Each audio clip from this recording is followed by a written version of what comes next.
Hi friends, welcome to Chutki పాప channel. ఇవాళ వచ్చేసి క్యారెట్ ఫ్రై రెసిపీ అండి. క్యారెట్ తీసుకొని తురుముకోవాలి. ఆనియన్, మిర్చి, కొత్తిమీర కట్ చేసి పెట్టుకున్నాను. ఇప్పుడు ఒక ప్యాన్లో ఆయిల్ వేసుకొని జీలకర్ర, ఆవాలు వేసుకున్నాను. అలాగే కట్ చేసిన ఆనియన్, మిర్చి వేసుకున్నాను. అలాగే కొంచెం కొత్తిమీర కూడా వేసుకొని ఫ్రై చేసుకుంటున్నాను.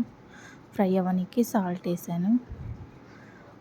అలాగే కొంచెం ఆనియన్, మిర్చి ఫ్రై అయినాక అల్లం పేస్ట్, అలాగే పసుపు వేసుకొని తర్వాత మనం తురుము పెట్టుకున్న క్యారెట్ వేసుకోవాలి. క్యారెట్ తురుము అది కొంచెం ఫ్రై అవ్వనివ్వాలి. ఫ్రై అయినాక తగినంత కారపొడి, ధనియా పొడి, అలాగే తగినంత ఉప్పు వేసుకొని కలిపేసుకోవాలి.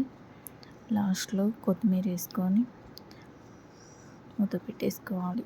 ఆఫ్ చేసుకున్నాము, పెట్టేసుకొని తినేయడమే. పిల్లలకి పెట్టేస్తున్నాను. వాళ్ళు తినేసి సూపర్ మమ్మీ అని చెప్పారు.